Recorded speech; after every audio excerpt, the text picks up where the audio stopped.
Tenho 76 anos e por mais de meio século carreguei um título que, até pouco tempo atrás, eu considerava o maior orgulho da minha vida: membro fiel da congregação. Desde os meus 20 anos, cada passo que dei foi guiado pelas orientações dali. Eu respirava aquele ambiente, acordava cedo para preparar as reuniões, participava de cada estudo, batia de porta em porta levando as publicações que nos diziam ser o alimento espiritual correto. Nunca me passou pela cabeça duvidar nem por um instante que aquela fosse a única forma verdadeira de servir a Deus. Se quiser saber como tudo aconteceu, comenta de onde você está ouvindo. O que vou revelar agora vai te tocar mais do que você imagina. Me batizei ainda jovem, em uma assembleia cheia de emoção. Lembro do mergulho na água, do frio na barriga e daquela sensação de estar assinando um contrato eterno, sem sequer imaginar que no meio das letras pequenas havia condições que um dia pesariam demais. Na época, claro, não pensei assim. Para mim, era um marco, um momento que selava minha fé e me colocava para sempre no caminho certo. Com o passar dos anos, virei referência entre os irmãos, sempre de terno alinhado, Bíblia na mão e as palavras exatas para cada situação. Os mais novos me procuravam em busca de conselhos e eu, orgulhoso, repetia o que aprendi nos livros e revistas da organização. Se alguém ousava fazer uma pergunta fora do esperado, bastava uma advertência ou uma frase pronta para colocar a pessoa de volta na linha. Eu acreditava de todo o coração que o mundo lá fora era um campo escuro e perigoso e que apenas dentro dos muros da congregação existia proteção. Isso me custou caro, mas eu não percebia. Aos poucos, minha relação com familiares que não seguiam o mesmo caminho foi se distanciando. Eu mesmo erguia a barreira, achando que fazia o certo. Mas naquela noite, e até hoje não sei explicar o motivo, algo diferente aconteceu. Depois de uma reunião como tantas outras, voltei para casa com uma inquietação estranha. Era como se, de repente, meus próprios passos soassem diferentes no caminho de volta. No silêncio do quarto, meus olhos pararam na estante onde as publicações ficavam alinhadas, limpas, intocáveis. Elas sempre me deram segurança. Mas, naquele instante, senti outra coisa. Um medo silencioso, vindo de um lugar que eu nunca tinha deixado falar. Sentei-me ainda de gravata e a lembrança da minha mãe veio à tona. Aquela frase que ela repetia quando eu era garoto: "Filho, escute sempre a voz da sua consciência, mesmo que doa." E foi com essas palavras ecoando que minha mão, quase sem querer, foi buscar a Bíblia. Mas dessa vez, não para seguir um texto indicado por ninguém. A capa da minha Bíblia já estava um pouco gasta, as bordas amareladas pelo tempo, mas o peso dela nas minhas mãos parecia diferente naquela noite. Não era apenas o peso do papel, era como se eu segurasse algo que, de repente, tinha um significado que eu nunca tinha ousado enxergar sozinho. Sentei-me na poltrona da sala, com a luz amarelada do abajur iluminando as páginas, e comecei a folhear sem destino, como quem caminha por um lugar desconhecido, mas sente que precisa seguir em frente. Os versículos passavam diante dos meus olhos, como se eu os estivesse lendo pela primeira vez. Não havia marcações coloridas indicando o que era importante, nem anotações ao lado para explicar o sentido correto. Era só eu e as palavras. Quando meus olhos pararam em João 8,32, "E conhecereis a verdade, e a verdade vos libertará", senti um arrepio percorrer minha espinha. Eu já tinha repetido essa frase em tantas reuniões, já a tinha usado para convencer outras pessoas, mas ali, sozinha nas páginas, sem molduras nem interpretações, ela parecia falar direto comigo. Fechei os olhos e fiquei repetindo baixinho: "A verdade vos libertará." Libertará de quê? Essa pergunta, tão simples, nunca tinha cruzado minha mente. Era como se eu sempre tivesse assumido que sabia a resposta, sem nunca me permitir realmente pensar nela. Fui até a cozinha, preparei um café forte e voltei para a poltrona. A cada gole, minha mente revisitava situações que antes eu tratava como normais. Pessoas que foram afastadas e nunca mais mencionadas. Irmãos que choravam em silêncio, mas apareciam nas reuniões com um sorriso forçado para não chamar atenção. Perguntas que eram abafadas com respostas prontas, como se pensar demais fosse um ato perigoso. Enquanto tentava organizar essas memórias, o telefone tocou. Era o irmão Álvaro, sempre gentil, perguntando se eu poderia acompanhá-lo na pregação no dia seguinte. Minha voz hesitou antes de responder. Disse que não estava bem e não era mentira, mas não era uma gripe ou um mal-estar físico. Era outra coisa, algo que eu ainda não sabia nomear, mas que parecia crescer a cada minuto. Depois de desligar, fiquei olhando para o telefone, sentindo que aquele pequeno gesto de recusa já era um passo fora da trilha. E no fundo, sabia que não passaria despercebido. Talvez por isso, quando ouvi as 3 batidas suaves na porta naquela mesma tarde, meu coração tenha acelerado, como se soubesse que aquela visita carregava mais do que simples cordialidade. Levantei-me devagar, sentindo o coração bater mais rápido do que o normal. Ao abrir a porta, encontrei a vizinha e irmã de congregação, Dona Marta, com seu sorriso doce de sempre e um livro da organização debaixo do braço. O cheiro de café recém-passado escapou da cozinha e a convidei para entrar. Ela aceitou, acomodando-se à mesa como fazia em tantas outras visitas. Trouxe a edição nova da revista. Você vai gostar, disse, colocando-a diante de mim com cuidado. Tem um estudo sobre obediência que aquece o coração. Sorri de leve, agradecendo, mas por dentro minhas palavras estavam presas, como se algo em mim já não conseguisse responder com o mesmo entusiasmo. Enquanto Marta folheava as páginas e comentava sobre as lições, minha mente parecia distante. As frases que ela repetia eram familiares demais, como se viessem de um disco antigo tocando sem parar.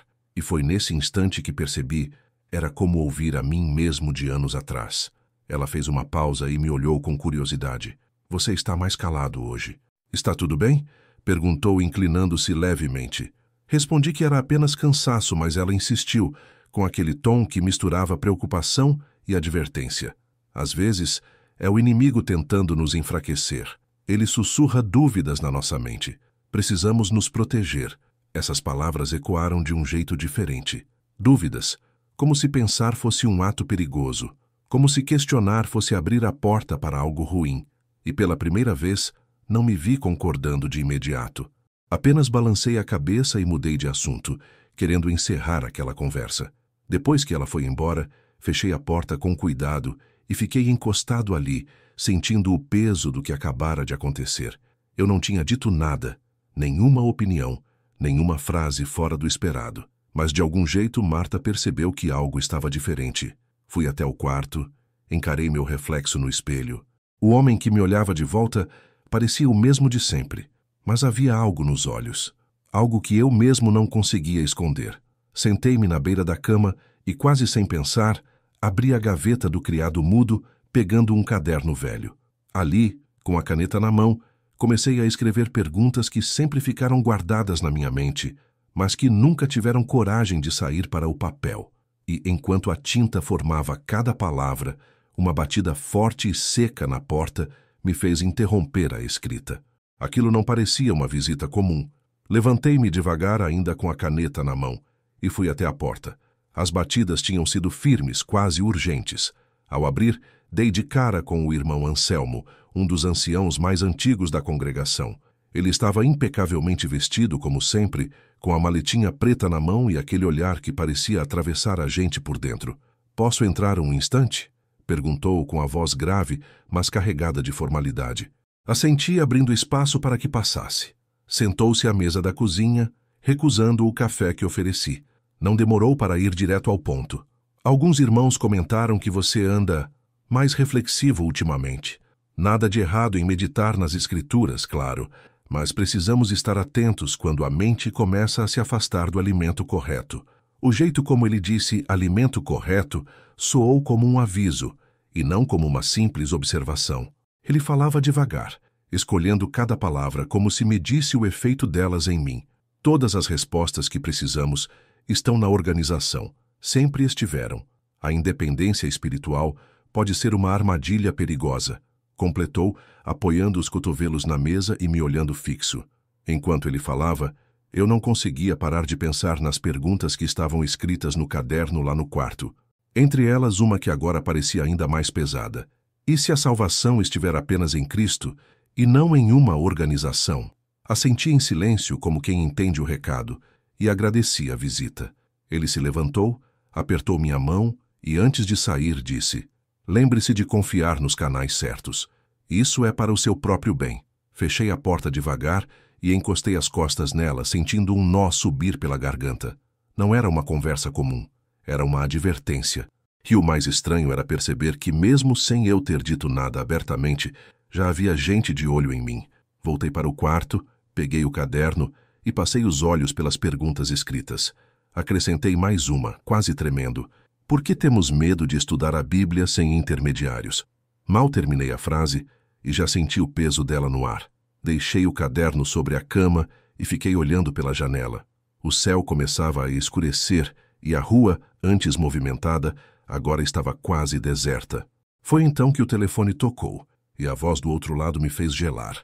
Não era alguém que eu esperava ouvir depois de tantos anos.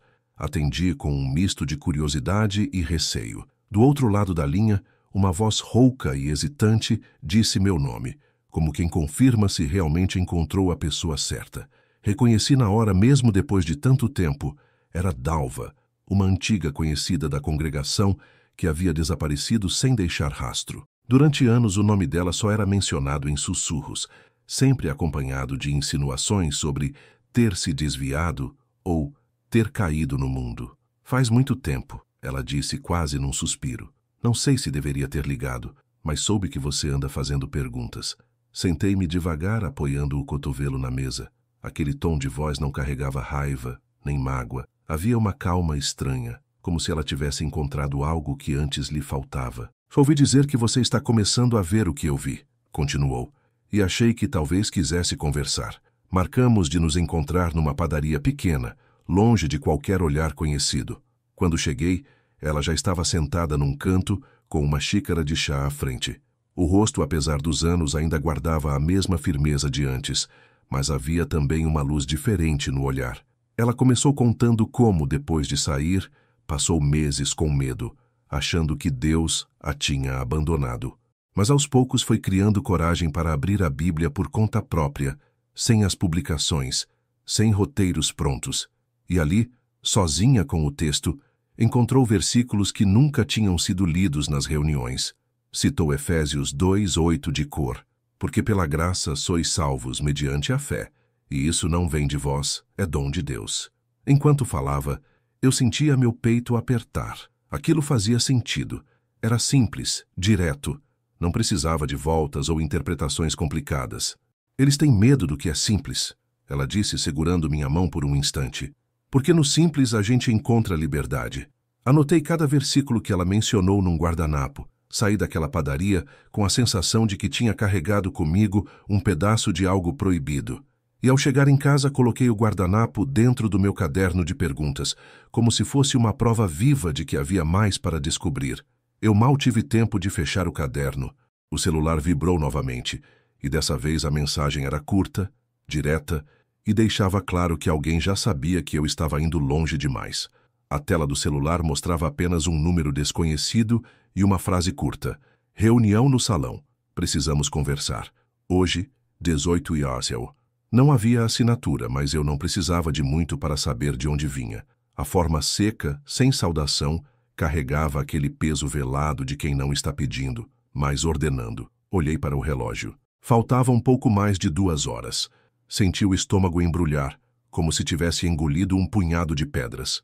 Andei pela casa sem saber ao certo o que fazer, abrindo e fechando gavetas, mexendo em coisas que não precisavam ser mexidas. Não era medo do que iriam dizer, era a consciência de que, a partir daquele encontro, talvez não houvesse mais caminho de volta. Antes de sair, me sentei na poltrona com a Bíblia no colo. Abri sem escolher e caí em Romanos 10:9. Se com a tua boca confessares a Jesus como Senhor e em teu coração creres que Deus o ressuscitou dentre os mortos, serás salvo. Fiquei olhando para aquelas palavras simples, como se tentasse gravá-las na memória para não esquecê-las diante do que estava por vir. O caminho até o salão do reino parecia mais longo que o normal. Cada passo ecoava na calçada, cada esquina parecia me observar. Quando cheguei, percebi que o movimento estava menor. Poucos irmãos, conversas rápidas, olhares que não duravam mais que 1 segundo. Cumprimentei alguns, mas as respostas foram frias, quase automáticas. O irmão Anselmo me aguardava na porta lateral. Vamos entrar, disse, sem rodeios. Me conduziu até uma sala pequena, com uma mesa e 3 cadeiras. Lá estavam ele, o irmão Olavo e o irmão Silvério. O clima era pesado, como se o ar fosse mais denso ali dentro. Não é um interrogatório, começou Olavo ajeitando a Bíblia à sua frente. Mas precisamos entender o que anda acontecendo com você. Fiquei em silêncio, ouvindo cada palavra. Eles falaram de comentários estranhos, de postura diferente e, finalmente, tocaram no ponto central. Alguém me viu lendo a Bíblia sem as publicações. Isso pode ser perigoso, disse Anselmo com o tom de quem alerta sobre um precipício, porque abre espaço para interpretações erradas. Minha vontade era responder ali mesmo, mas me contive. Apenas olhei para eles, sentindo o peso do momento, e antes que eu dissesse qualquer coisa, a porta se abriu lentamente e alguém entrou, mudando completamente o rumo daquela conversa. A porta rangeu ao se abrir e uma silhueta familiar surgiu no vão. Era o irmão Marcos, um dos mais jovens a assumir responsabilidades na congregação. Ele fechou a porta atrás de si e se acomodou numa cadeira ao lado, sem dizer uma palavra no início. O silêncio ficou ainda mais pesado, como se todos estivessem aguardando a deixa para o próximo movimento. Anselmo foi o primeiro a retomar a fala, agora com um tom ligeiramente mais duro. Irmão Antônio, estamos preocupados com a sua postura. Há relatos de que o senhor tem conversado com pessoas afastadas e, além disso, feito leituras independentes da Bíblia. O senhor sabe o que isso significa, não sabe? Eu não desviei o olhar. Mantive a calma na voz ao responder. Sei que estou buscando entender melhor as Escrituras. O irmão Olavo se mexeu na cadeira, como se essa simples frase fosse motivo suficiente para acender um alerta. É justamente aí que está o perigo, disse, inclinando-se para a frente. Quando alguém acha que pode interpretar sozinho, acaba se afastando do canal que Deus usa para guiar seu povo. Marcos, que até então estava em silêncio, respirou fundo e falou pela primeira vez. Irmão, não leve a mal, mas todos nós sabemos que essa independência espiritual é a primeira porta que se abre para o erro. Eu ouvia cada palavra, mas minha mente ia e voltava para o guardanapo com os versículos que Dalva tinha me mostrado, guardado no meu caderno. Aquilo latejava na minha memória, como se me lembrasse que havia mais verdade ali do que em todas aquelas advertências. Queremos evitar que o senhor se coloque em risco, concluiu Anselmo, escolhendo as palavras como quem escolhe pedras para lançar. Por isso, pedimos que interrompa qualquer contato com pessoas que tenham se afastado e que retome o estudo exclusivamente pelas publicações. O ar na sala parecia mais denso. Eu podia sentir que aquela conversa não era apenas um conselho, mas um teste para medir até onde eu estava disposto a ceder. Me limitei a acenar com a cabeça, sem prometer nada. Silvério fechou a Bíblia diante de si com um leve estrondo. É só isso por hoje, mas precisamos ver mudanças. Saí daquela sala sentindo os olhares me acompanhando até o corredor, e foi ao virar a esquina, já quase na saída, que vi alguém me esperando num banco, com o rosto tenso e as mãos entrelaçadas. A expressão dela dizia que tinha algo urgente para me contar. Era Rebeca, a jovem com quem eu havia trocado algumas palavras dias antes. Quando me viu, se levantou rapidamente, quase tropeçando no próprio pé. Os olhos estavam marejados e a voz baixa, como se temesse que alguém pudesse ouvir. Preciso falar com você. Agora, disse, olhando para os lados. Fomos até um canto mais afastado, próximo à porta lateral do salão. O vento frio da noite entrava por ali, trazendo um silêncio que parecia nos envolver. Rebeca respirou fundo antes de continuar. Eles me chamaram para conversar. Disseram que você anda com ideias perigosas e que eu deveria manter distância. Mas eu não consigo tirar da cabeça o que você disse aquele dia. Eu podia ver o conflito estampado no rosto dela.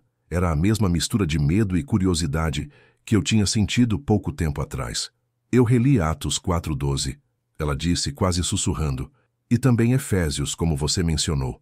Não consigo entender por que nunca falam desses textos nas reuniões. É como se escondessem o que é simples. Aquela frase me atingiu fundo. Era estranho ouvir de outra pessoa exatamente o que vinha crescendo dentro de mim. Segurei suas mãos para que ela sentisse firmeza nas minhas palavras. Rebeca, você não está sozinha, mas precisa ter cuidado. Eles percebem mais rápido do que a gente imagina. Ela assentiu, mordendo o lábio, e desviou o olhar como se quisesse gravar cada detalhe da conversa antes que fosse interrompida. Foi então que, de repente, um vulto surgiu no corredor. Marta, com seu semblante carregado, vinha em nossa direção. Rebeca soltou minhas mãos quase num reflexo e deu um passo para trás. Eu preciso ir, disse, antes de se apressar para o lado oposto. Fiquei parado por alguns segundos, observando-a desaparecer pela porta, enquanto Marta passava por mim sem dizer uma palavra, mas com um olhar que dispensava explicações. Do lado de fora, a rua estava quase vazia. O ar frio parecia cortar o rosto, e cada passo em direção à minha casa era acompanhado pela sensação incômoda de que algo tinha sido colocado em movimento naquela noite. Ao chegar, ainda pensando no olhar de Rebeca, encontrei um envelope pardo enfiado por baixo da porta. O papel estava amassado, como se tivesse sido deixado às pressas, e o que estava escrito nele fez meu coração acelerar. A primeira coisa que notei foi que o envelope não tinha remetente. A caligrafia no meu nome era apressada, quase rabiscada, como se quem escreveu quisesse se livrar logo daquilo. Entrei e fechei a porta, sentando-me à mesa antes mesmo de tirar o casaco. As mãos tremiam enquanto eu abria o papel pardo. Lá dentro havia apenas uma folha branca, dobrada em 3 partes com o logotipo da congregação no topo. O texto começava formal, quase frio, convocação para a reunião especial do Corpo de Anciãos. As palavras seguintes falavam sobre esclarecer pontos doutrinários e avaliar a saúde espiritual do irmão. Logo abaixo, a data e o horário, 3 dias a partir dali, no próprio salão do reino. Fiquei olhando para aquelas linhas por alguns segundos, sentindo o peso delas. Eu sabia muito bem o que aquilo queria dizer. Não era um convite para conversar, era um chamado para o que muitos chamavam de comitê judicial. O tipo de reunião onde o que está em jogo não é apenas o que você acredita, mas também a sua vida dentro da congregação. Levantei-me devagar e fui até a estante. Passei os dedos pelos livros, pelos cadernos de estudo e pelos crachás de assembleias que eu guardava como lembranças de décadas de serviço. Era como folhear a minha própria história, só que agora cada objeto parecia carregar uma pergunta silenciosa. E depois disso, o que vai sobrar? Sentei no sofá com a carta ainda nas mãos, quando a campainha tocou. Pela janela vi Marta do lado de fora, com o rosto sério e os olhos avermelhados. Abri a porta e ela entrou sem esperar convite, sentando-se logo na primeira cadeira da sala. Fiquei sabendo, disse baixando a voz. O que você está fazendo, Antônio? Você sabe que isso vai te custar tudo. Olhei para ela, tentando medir minhas palavras. Marta, e se tudo o que nos ensinaram não for a história inteira? Ela me encarou por um instante. Depois desviou os olhos, mexendo na própria bolsa. Só pensa bem, murmurou, levantando-se e indo embora sem se despedir direito. Quando a porta se fechou, fiquei sozinho outra vez, com a carta na mão e um silêncio pesado na casa. Olhei para a Bíblia sobre a mesa e, como num impulso, a abri ao acaso.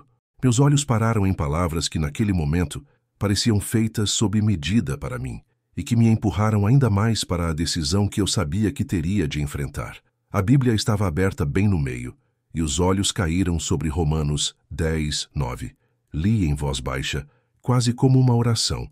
Se com a tua boca confessares a Jesus como Senhor e em teu coração creres que Deus o ressuscitou dentre os mortos, serás salvo. As palavras ficaram ecoando dentro de mim, simples e diretas, sem rodeios, sem exigir intermediários.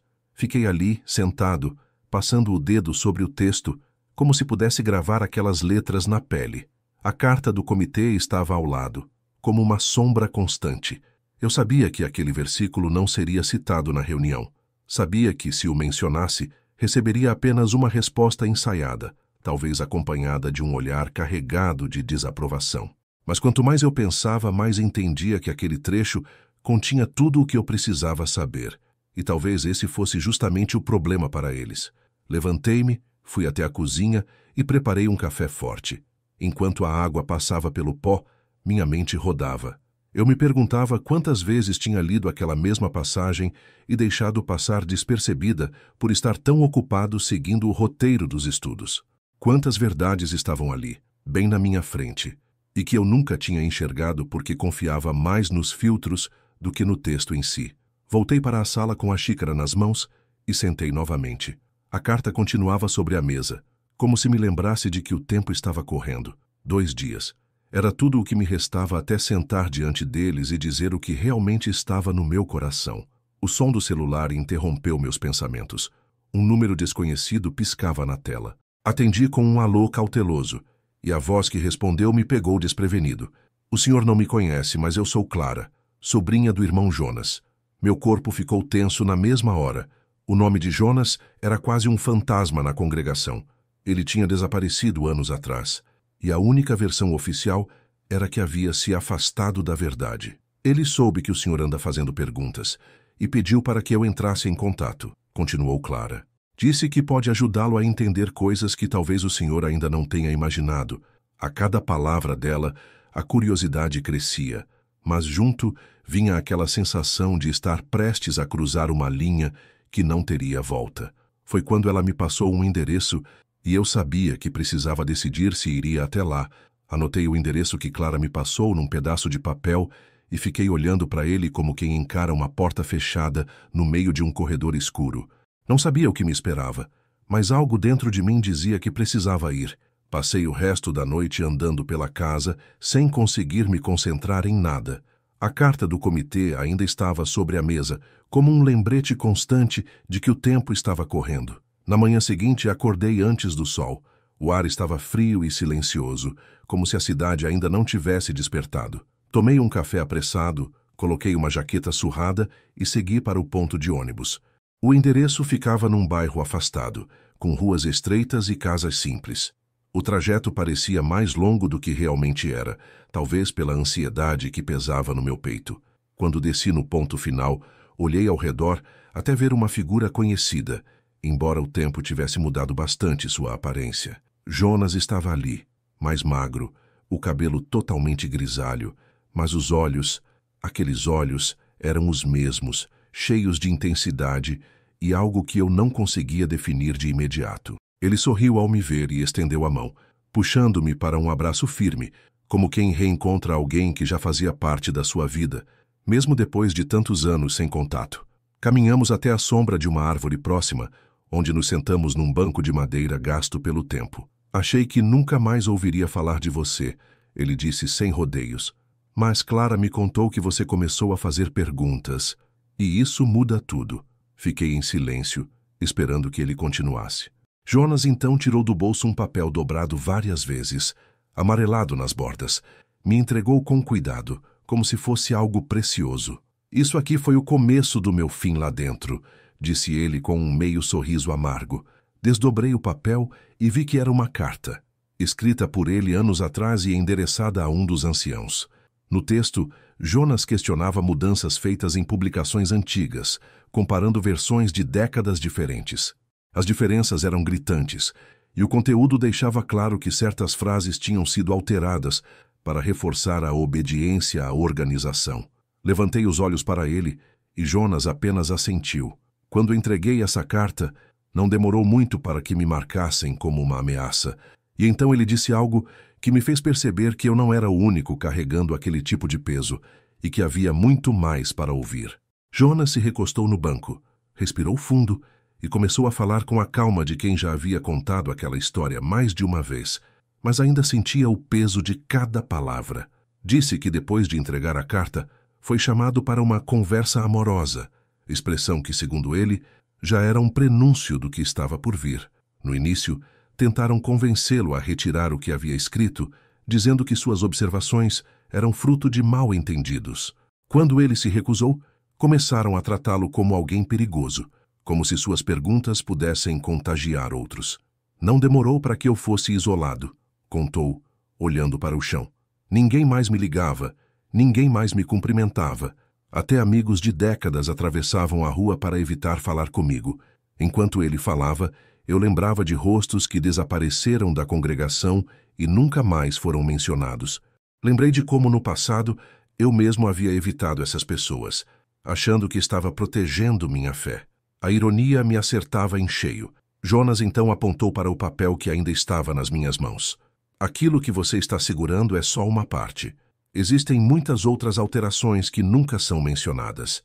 Mudanças sutis, mas que juntas formam um muro entre o que está escrito na Bíblia e o que eles querem que você acredite. Ele fez uma pausa, me encarou e continuou. Eles não querem que você leia por conta própria, Antônio, porque se você ler, vai perceber que a mensagem é muito mais simples do que eles dizem. O vento passava pelas folhas da árvore e por um instante o silêncio tomou conta. Eu sentia que aquela conversa estava mexendo em algo profundo, algo que não teria como voltar atrás. Jonas colocou a mão no meu ombro e disse num tom mais sério: "Você ainda tem tempo, mas precisa decidir logo. Quando eles percebem que você sabe, não há como escapar." Antes que eu pudesse responder, senti o celular vibrar no bolso.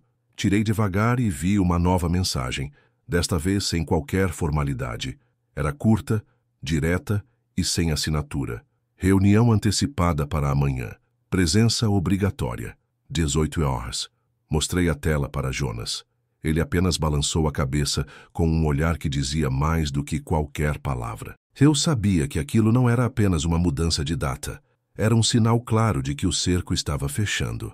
O caminho de volta para casa parecia mais silencioso do que de costume. O papel amarelado de Jonas ainda estava no meu bolso, queimando como se fosse um pedaço de brasa. Cada passo era acompanhado por aquele pensamento insistente. Amanhã. Não importava o que eu fizesse ou pensasse, amanhã estava logo ali, pronto para me encarar. Quando cheguei, a luz da sala estava fraca e a casa tinha aquele cheiro de café velho que fica preso no ar. Sentei na poltrona, tirei o papel do bolso e o deixei sobre a mesa, ao lado do meu caderno de perguntas. Olhei para as anotações que havia feito ao longo das últimas semanas e percebi que, sem querer, estava construindo uma linha do tempo do meu próprio despertar. Cada frase, cada versículo, cada pergunta sem resposta era uma marca de que eu já não cabia mais na mesma moldura. Decidi que antes de dormir precisava me preparar, não no sentido de decorar respostas ou pensar em desculpas, mas de firmar dentro de mim aquilo que eu acreditava. Peguei a Bíblia e a abri em Lucas 12:2. Não há nada encoberto que não venha a ser revelado, nem oculto que não venha a ser conhecido. Li devagar, repetindo cada palavra como quem grava um código na memória. A noite passou arrastada. Virei de um lado para o outro, ouvindo o tic-tac do relógio ecoar na casa escura. A cada vez que fechava os olhos, imaginava a sala do salão, as cadeiras dispostas, os olhares fixos em mim. O peso disso me apertava o peito, mas ao mesmo tempo havia uma estranha calma, como se eu soubesse que não havia mais volta. De manhã, preparei um café mais forte que o normal. Vesti uma camisa simples, mas arrumada, e me olhei no espelho por um longo tempo. Não era para ajustar o cabelo ou ver se a roupa estava boa. Era para gravar a imagem de quem eu estava sendo naquele momento. Eu sabia que, quando voltasse, talvez aquele homem já não fosse o mesmo. O dia passou lento, cada hora se arrastando, até que o sol começou a cair. Peguei minha Bíblia, coloquei no braço e saí. Ao me aproximar do salão, percebi que, mesmo com o céu tingido de dourado, havia algo de frio na fachada. Anselmo me esperava na porta lateral e, sem dizer nada, me conduziu até aquela mesma sala, onde, dessa vez, a conversa teria um tom definitivo. A sala estava exatamente como eu lembrava. 3 cadeiras de um lado, uma solitária do outro. Sobre a mesa, bíblias abertas, pastas com papéis e canetas alinhadas, como se cada detalhe fosse parte de um ritual ensaiado. Anselmo, Olavo e Silvério já estavam sentados, me observando em silêncio. O ar ali dentro parecia mais denso, e até o som do fechar da porta ecoou com força. Silvério foi o primeiro a falar, com aquela voz baixa, mas firme, que carregava um peso implícito. "Irmão Antônio, antes de qualquer coisa, queremos oferecer uma última oportunidade para que o senhor reafirme seu compromisso total com a organização." A palavra total ficou martelando na minha cabeça. Eu sabia que eles não estavam falando apenas de presença nas reuniões ou de seguir as orientações. Queriam minha mente inteira, sem brechas. Basta dizer que se arrepende dessas ideias independentes e que confia plenamente no canal de Jeová na terra, completou Olavo, cruzando as mãos sobre a mesa. Fiquei em silêncio por alguns segundos. Meu coração batia rápido, mas minha voz saiu calma. Eu acredito em Jesus Cristo como meu Salvador, e creio que a salvação vem por meio dele, não de uma organização. O efeito foi imediato. Olavo baixou os olhos e suspirou. Anselmo se ajeitou na cadeira e Silvério, sem disfarçar o desapontamento, balançou a cabeça. O senhor compreende o que está dizendo? Perguntou, com o tom de quem ainda esperava uma retração. Compreendo, mais do que nunca, respondi. Anselmo então abriu uma pasta, tirou de dentro um formulário e começou a escrever. O som da caneta riscando o papel parecia um relógio marcando o fim de algo. Silvério olhou diretamente para mim. Nesse caso, daremos prosseguimento ao comitê judicial. O julgamento será em 3 dias. Assenti, mantendo o rosto sereno, embora por dentro houvesse uma mistura de tristeza e alívio. Quando me levantei para sair, percebi um movimento no canto do salão. Rebeca estava lá encostada na parede com os olhos vermelhos e a Bíblia apertada contra o peito. Ela deu alguns passos na minha direção, parou e disse baixinho: "Eles vão me chamar também, não vão?" Olhei para ela e, sem pensar muito, respondi: "Então ouça o que seu coração já sabe." Ela segurou minha mão por um instante, mas logo recuou, olhando para trás. E foi nesse recuo que entendi. A batalha dela estava apenas começando, assim como a minha ainda não tinha chegado ao ponto mais difícil. Saí do salão com passos lentos, sentindo o ar frio da noite bater no rosto. As luzes da rua pareciam mais fracas, ou talvez fosse eu que estivesse vendo tudo com outros olhos. O caminho até em casa, que tantas vezes percorri no automático, agora parecia mais longo, como se cada esquina me obrigasse a pensar no que estava por vir. Eu sabia que aqueles 3 dias até o julgamento não seriam de espera tranquila. Seriam dias de silêncio carregado, olhares desviados e telefonemas que poderiam vir a qualquer hora. Ao entrar em casa, deixei a Bíblia sobre a mesa e me encostei na parede, respirando fundo. Era estranho pensar que, por tantos anos, aquele livro tinha sido o centro da minha vida, mas sempre através de lentes que outros me entregaram. Agora, pela primeira vez, eu o via sem filtros e isso mudava tudo. Fui até a cozinha, preparei um café e voltei para a sala. Sentei-me na poltrona e fiquei encarando o caderno onde minhas perguntas estavam anotadas. Não eram apenas dúvidas. Eram marcas de um processo silencioso, como se cada página fosse um tijolo retirado de uma parede que antes parecia inabalável. Peguei a caneta e, sem pensar muito, escrevi no topo da última folha: "Quem sou eu se não fizer mais parte disso?" Fiquei olhando para a frase como quem encara um espelho. Aquela pergunta não era só teológica, era pessoal. Minha identidade inteira estava amarrada àquele grupo. Amigos, rotina, memórias. Abandonar isso era como arrancar uma parte de mim, mas talvez fosse a única forma de encontrar o que realmente importava. O som do telefone me tirou dos pensamentos. Atendi no terceiro toque, com a voz ainda embargada. Do outro lado, uma voz feminina e suave disse: "O senhor é o irmão Antônio? Sou amiga da sua filha Isabel." Meu coração deu um salto. Fazia anos que Isabel se afastara da congregação e nossas conversas tinham se tornado raras, quase sempre frias e formais. Ela me pediu para avisar que vai passar na sua casa amanhã. Disse que precisa falar algo importante, continuou a mulher. Fiquei alguns segundos em silêncio, absorvendo aquelas palavras. Isabel quase nunca vinha, e se estava vindo agora, era porque algo grande estava para acontecer. Desliguei o telefone e fiquei olhando para a porta fechada, imaginando que tipo de conversa me aguardava, e se ela poderia mudar tudo antes mesmo do comitê. Na manhã seguinte, acordei mais cedo do que o costume. A expectativa da visita de Isabel não me deixou dormir direito. Fiquei andando pela casa, arrumando coisas que nem precisavam ser arrumadas, como se manter as mãos ocupadas ajudasse a acalmar a mente. A mesa da sala estava limpa, a cafeteira pronta e a xícara que ela gostava separada ao lado. Quando a campainha tocou, meu coração deu um salto. Abri a porta e lá estava ela, mais madura do que a lembrança que eu carregava. Os olhos castanhos, firmes, mas com um brilho emocionado, me encararam antes que ela abrisse um sorriso tímido. "Posso entrar, pai?" perguntou como se ainda precisasse de permissão. Assenti, abrindo espaço. Ela entrou devagar, observando cada canto da casa como quem revisita um lugar que já foi lar. Sentou-se à mesa e eu servi o café. Durante alguns segundos, ficamos em silêncio, apenas ouvindo o som do líquido caindo na xícara. "Merci, pai", começou mexendo o café com a colher. "Eu soube do que está acontecendo. Uma amiga me contou. Eu não perguntei como ela tinha descoberto, apenas esperei que continuasse. Eu queria que o senhor soubesse que, por anos, Eu orei para que tivesse a coragem de enxergar por si mesmo. Quando eu saí, não foi porque eu queria viver no mundo, como diziam. Foi porque eu entendi que a minha fé não dependia de um grupo, e sim de Jesus. Senti um aperto no peito. As palavras dela eram simples, mas carregavam um peso que eu não conseguia ignorar.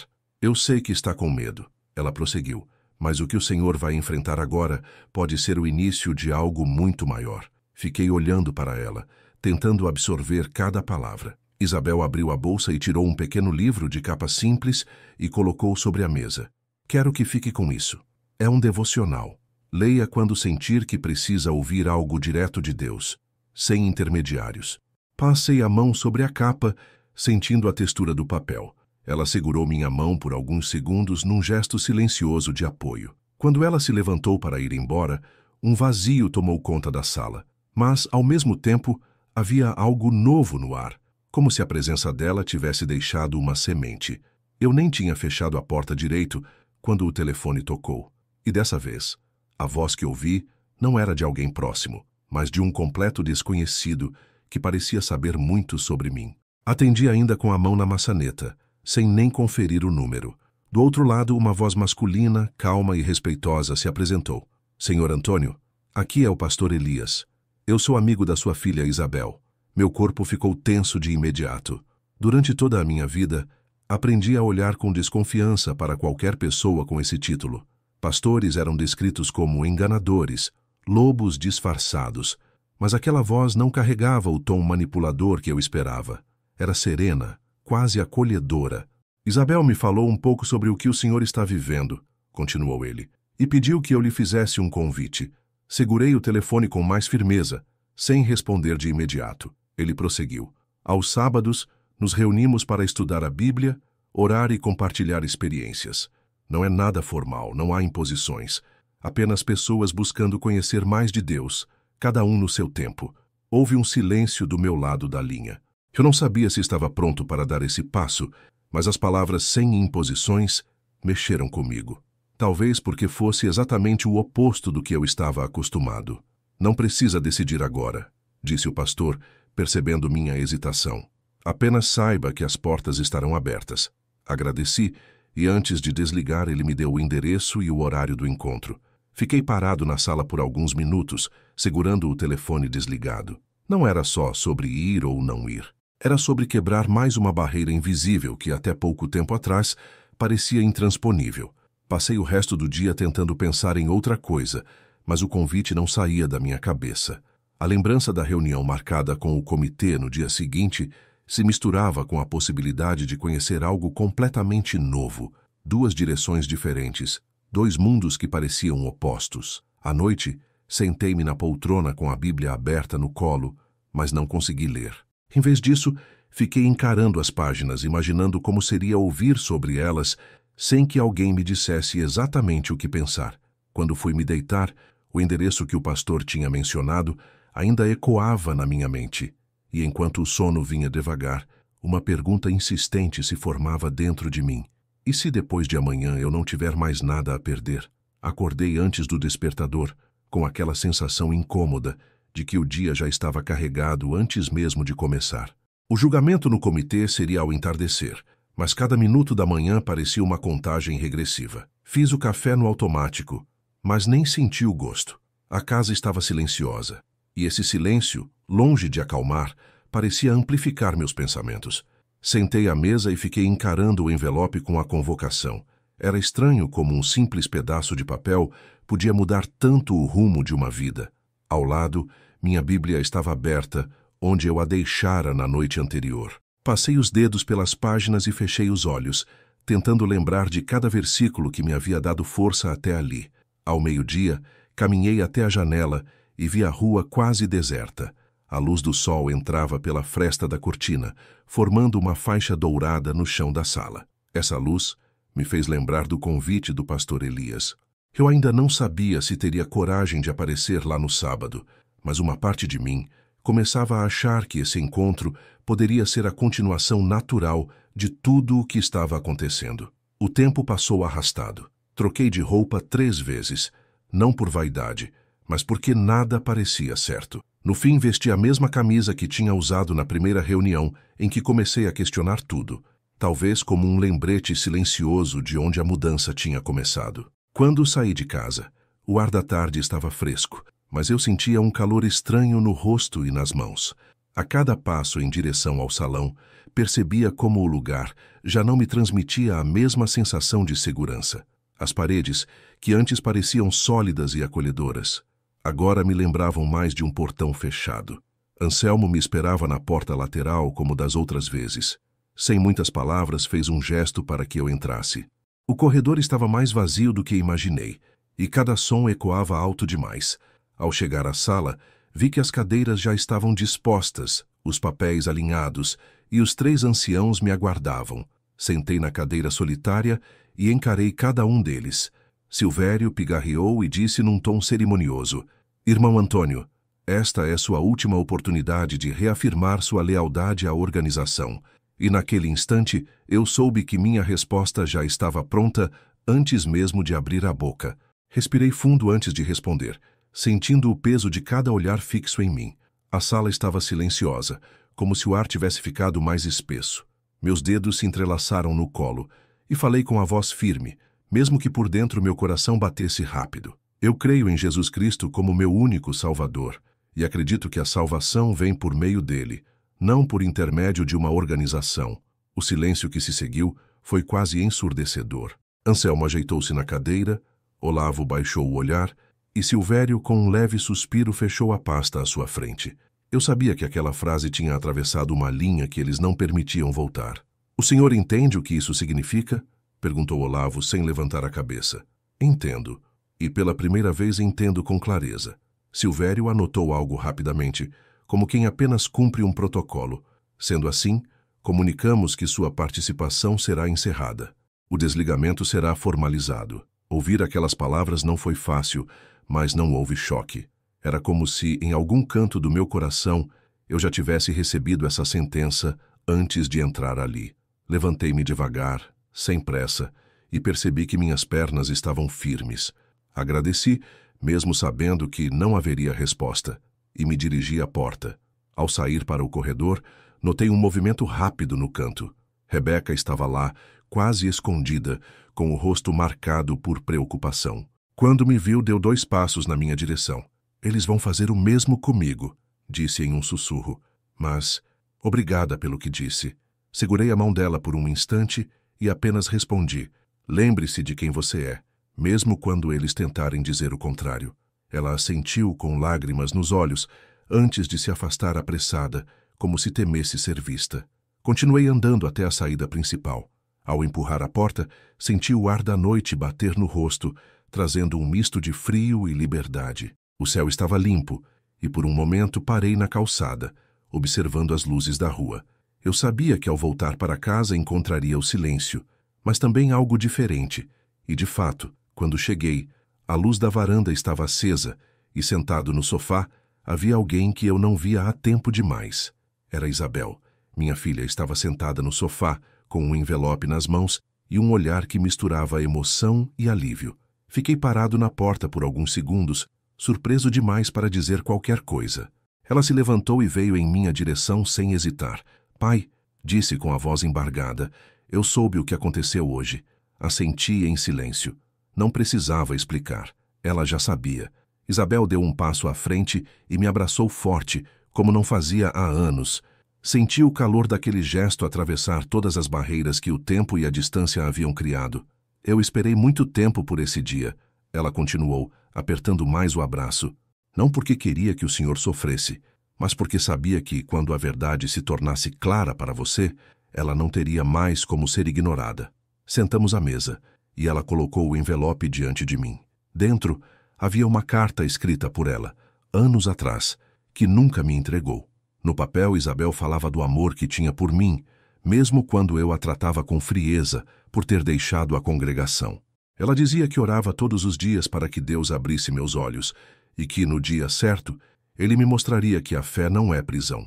Enquanto eu lia, as lágrimas vieram, não de tristeza, mas de algo mais profundo, de libertação. Era como se cada frase apagasse um peso que eu carregava sem perceber. "Pai, Agora o senhor tem a chance de viver a sua fé de forma livre, de andar com Deus sem medo de vigilância ou julgamento humano. Ela disse, olhando nos meus olhos. E eu quero caminhar com o Senhor nessa nova fase. Segurei a mão dela e percebi que, mesmo com tudo o que perdi naquele dia, havia algo muito maior sendo devolvido para mim. Eu não estava sozinho. A vida que me esperava talvez fosse diferente, mais simples, mas seria minha. Naquela noite, depois que Isabel foi embora, fiquei sentado na poltrona, com a Bíblia aberta no colo e a carta dela ao lado. Olhei para fora, para o céu limpo e estrelado, e entendi que, apesar de todas as perdas, eu tinha ganhado algo que não se compra e não se negocia: paz. E enquanto fechei os olhos para orar, percebi que pela primeira vez em muitos anos, minhas palavras eram livres. E meu coração também. Sabe, meu amigo, se tem algo que essa caminhada me ensinou, é que a verdade nunca precisa ser protegida pelo medo. Quando algo é real, ele permanece firme mesmo quando é questionado. Mas o medo só existe para preservar aquilo que não aguenta a luz. Talvez você que está me ouvindo agora já tenha sentido esse aperto no peito. Talvez tenha feito perguntas que ficaram sem resposta ou recebeu respostas prontas que não convenceram a alma. Eu aprendi que não é errado buscar, nem pensar, nem duvidar. O errado é viver calado, sufocando aquilo que o coração grita para dizer. A fé de verdade não te acorrenta. Ela te convida a caminhar. Ela não te dá uma lista de proibições para cumprir de olhos fechados. Ela te abre os olhos para enxergar com clareza. E às vezes, esse abrir de olhos vem acompanhado de perdas. Mas são perdas que dão espaço para algo muito maior: a liberdade de viver sem fingir. Se eu puder deixar um conselho, é este: não tenha medo de abrir a Bíblia e ler por si mesmo. Não tenha medo de conversar com Deus com suas próprias palavras. Não tenha medo de descobrir que a fé pode ser muito mais simples e muito mais profunda do que você imaginava. Porque, no fim das contas, o que realmente importa não é agradar um grupo, seguir um manual ou manter uma imagem.